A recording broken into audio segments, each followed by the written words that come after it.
You are 8 years old, and the first thing you learn is how much you're worth. Not as a daughter, not as a sister, not as a child, but as a product. You're standing in a crowded provincial market in Joseon, Korea, the kind of place where fish scales glitter in the mud and merchants shout over one another until every sound becomes one giant blur. The air smells like rain, sweat, and cooked rice. You can still feel your mother's hand on your shoulder, gripping tighter than usual. Then a woman steps in front of you. She's dressed too well for this village, silk robes, polished ornaments in her hair, fingers soft enough to have never done a day of real labor. She doesn't smile. She tilts your chin upward, inspects your teeth, turns your hands over, checks your ears, studies your face the way a farmer might inspect livestock before buying it. Behind you, your father is silent. His hands shake as he accepts a small silk pouch. Your mother makes one sharp sound, like something inside her just broke. Your younger brother stares, confused. He doesn't understand why you're leaving. Truth is, neither do you. But by sunset, you belong to someone else, and just like that, your life as a Korean tribute girl begins. That night, they bring you to the pleasure house. You expect something grand, something elegant, the kind of place rich men would visit. Instead, it feels like a machine. 40 girls live here, some younger than you, some already old enough to look like ghosts. You rank somewhere between the cooking pots and the floor mats. The old woman who scrubs the latrines outranks you. The kitchen dogs probably do too. Above you is the house mother, the woman who runs everything. She has cold hands, colder eyes, and the kind of voice that never needs to be loud to make everyone freeze. Above her are the older trainees, girls 2, 3, sometimes 5 years ahead of you. They're better dressed, better fed, and far more dangerous than any man you'll meet in your first year. On your first night, one of the younger girls starts crying for her mother. By morning, she's assigned latrine duty for a month. No one comforts her, no one looks at her. And that's how you learn the first rule here: never cry where anyone can hear you. The training starts before sunrise. 3 months in, your fingertips split open. The 12-string zither they force you to practice has strings made from silk wrapped around twisted gut. It sounds delicate when a master plays it, but when a child plays it for 4 hours straight, it sounds like pain. By the second week, the strings turn pink with your blood. You keep playing because stopping is worse. One morning after practice, an older trainee kneels beside you and wraps your fingers in thin cloth strips. She doesn't ask permission. She doesn't say a word. Neither do you, but you remember, because in this place kindness is so rare it feels almost illegal. And you learn something else. In a house built on ownership, the smallest mercy can feel more valuable than gold. 6 months in, the bleeding stops, not because it hurts less, but because your body changes. Hard calluses form across your fingertips, thick ridges of dead skin. You can finish an entire song now without leaving blood on the strings. The house mother watches you one morning, and when you finish, she gives a single nod. That one nod means more than any praise you've ever heard. That night, an older girl, accidentally, spills tea on your sleeping mat. She smiles while she apologizes, and you understand the message. Skill makes you useful, but it also makes you visible. By the time you've been there 2 years, your body no longer belongs to childhood. Your knees ache all the time from kneeling on wooden floors 8 hours a day. The cartilage grinds when you stand. Your spine learns a permanent curve from perfect posture, shoulders back, chin level, neck long, smile soft, hands graceful. Every inch of you is being reshaped into something elegant enough to sell. You memorize 300 poems, classical Chinese verses, Korean love songs, philosophical couplets you're too young to understand but old enough to recite flawlessly. One day, you forget a line, just one. The house mother says nothing. She brings out a shallow tray of dried beans and tells you to kneel. 3 hours. At first, it's pressure, then numbness, then fire. By the time you're allowed to stand, your kneecaps are stamped with round welts that take a week to fade. You never forget a verse again. By age 12, you are exactly what they want. You can play the 12-string zither and the 6-string harp. Your calligraphy is so refined that patrons occasionally request written poems as souvenirs. You can perform the crane dance, all 40 minutes of it, without a single mistake. But those aren't your most valuable skills. Your real talent is reading men before they understand themselves. A cup tilted left means impatience. A cup slammed down means anger. A cup held but untouched means he's deciding something, whether to speak, whether to test you, whether to punish you. You learn to shift before he knows what he wants. Speak less. Smile more. Become smaller. Become brighter. Become whatever keeps the room stable. This is the real education. The music is decoration. The dance is decoration. The poetry is decoration. Your true craft is survival disguised as charm. And then there's the thing the older girls whisper about, first night. No one explains it, but you notice the girls who come back from it. They move differently. They stop laughing. They stop looking people in the eye. At 12, you still don't fully understand what it means. At 15, you do.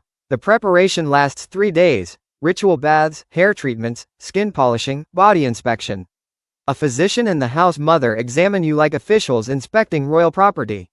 Good skin, one of them says. She'll present well. They paint your face in layers of white powder mixed from rice and ground wood until your real face disappears beneath it. They dress you in 7 layers of silk. The robes weigh so much you can barely lift your arms. Wooden hairpins dig into your scalp until your vision blurs. Then they bring you into a room. 3 men are waiting. They have bid for your first night. They look at you the way merchants inspect imported fabric. One of them wins. Years later, you won't remember his face. You'll remember his hands. Afterward, the house mother tells you to smile. A successful first night means good assignments, better patrons, better income for the house. You smile because that's what you've been training for since you were 8. Not the music, not the dance, not the poetry, but the mask, the version of yourself that can be sold over and over without ever breaking in public. And somewhere in that moment, the girl who cried for her mother disappears forever. At 17, you are no longer being trained. You are working 4 to 6 banquets a week. Government officials, local magistrates, wealthy merchants, military men, men who talk about policy, taxation, border disputes, philosophy, while expecting you to pour their wine, laugh at their jokes, and vanish emotionally the second they stop needing your attention. You kneel on silk cushions until 2 in the morning, collapse at 3, wake at noon, and repeat, over and over, until your body feels less like a body and more like rented furniture. Then one day, you hear a rumor. A tribute girl in another city bought her freedom, paid the government fee, and walked out. Now she runs a tiny tavern. The woman telling you this says she looks exhausted, but when you picture her, you don't see exhaustion. You see ownership. You see a woman closing a door that belongs to her. You see a life no one can enter without permission. For the first time in years, you allow yourself to imagine an after. At 19, you find a reason to travel to that city, and you find her. She's standing behind a narrow counter in a tavern so small you could touch both walls with your arms spread. Her hands are rough. Her face is older than it should be. She's 34, but the years have been expensive. She sees you staring. For a moment, neither of you speaks. She knows what you are. You know what she was. Finally, she says 3 words. It's harder than you think. Then 3 more. But it's mine. That sentence follows you home like a haunting. But it's mine. You repeat it silently during practice, during banquets, during sleepless nights, because once you've imagined freedom, even briefly, captivity starts to feel sharper. At 20, luck appears to change. A wealthy silk merchant becomes your exclusive patron. He's 50, smells like tobacco, expensive oils, and old money. But exclusive means fewer banquets, steadier payments, one man instead of many.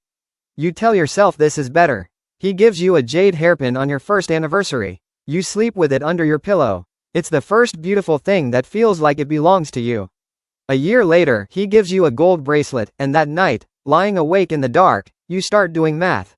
His gifts, minus house fees, minus cosmetics, minus the bribes to the house mother, minus the hidden charges they never explain but always collect.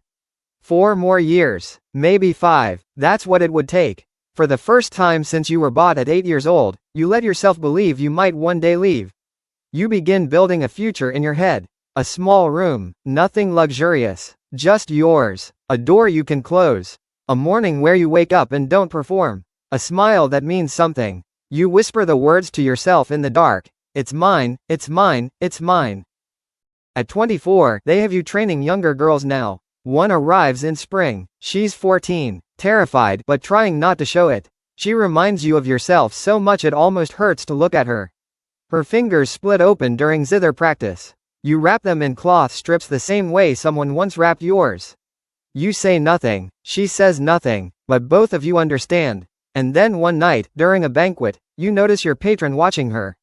That changes something in you instantly. You smile wider, play better, write him a fresh poem, wear the jade hairpin where he'll notice it, because now every gift matters, every month matters, every year matters. The math still works. It has to. At 26, the new girls keep arriving. 14, 15, 16. Fresh faces, clear skin, quick laughter, bodies not yet worn down by years of kneeling, smiling, and pretending. You study yourself in polished bronze mirrors and begin noticing what time has taken. A faint line near your eyes, a slower hand on the strings, a knee that cracks louder than it used to. So you run the numbers again.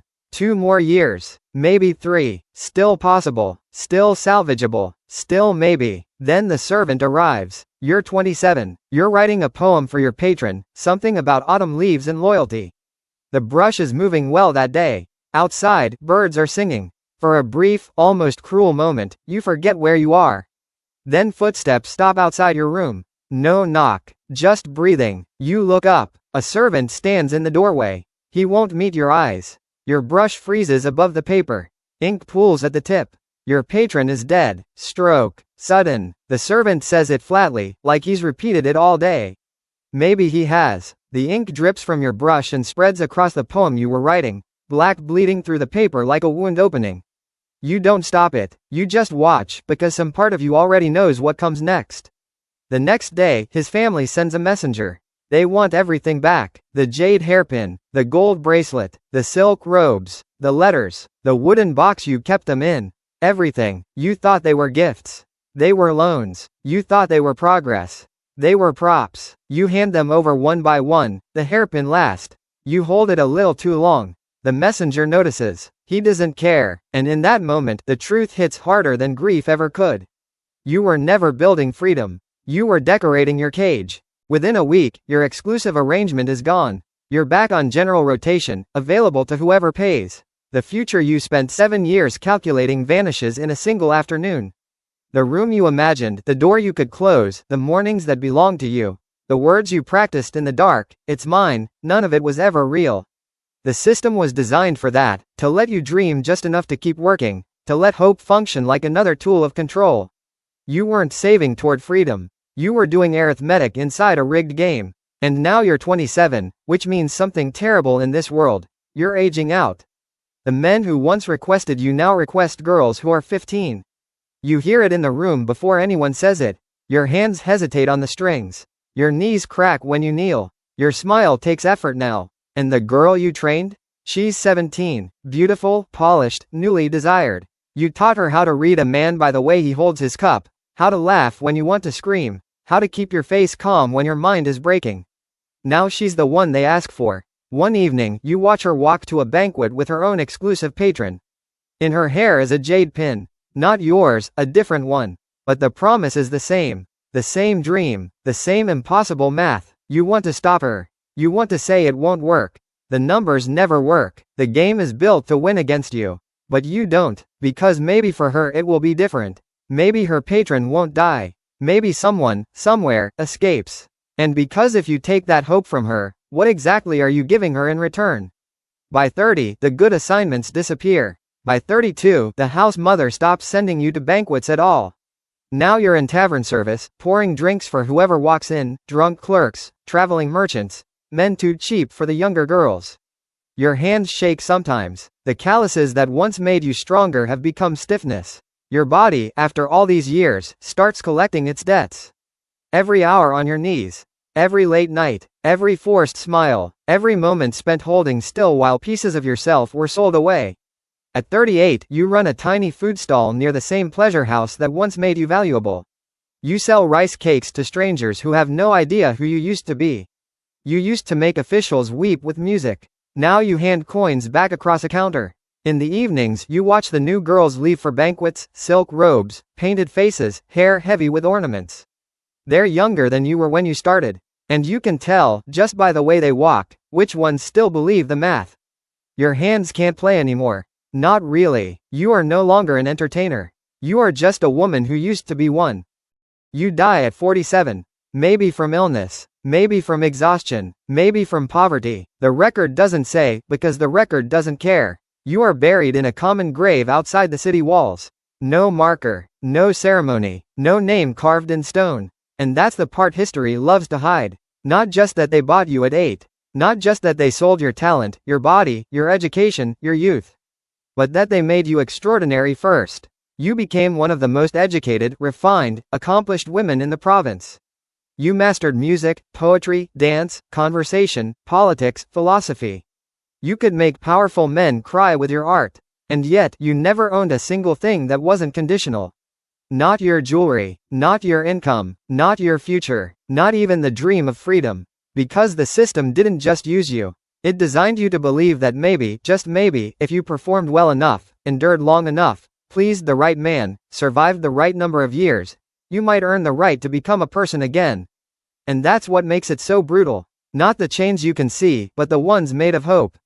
Right now, the girl you trained is 28. She's the house's top earner. She has an exclusive patron. He gives her jewelry she keeps under her pillow. Some nights, she lies awake doing the same math you once did.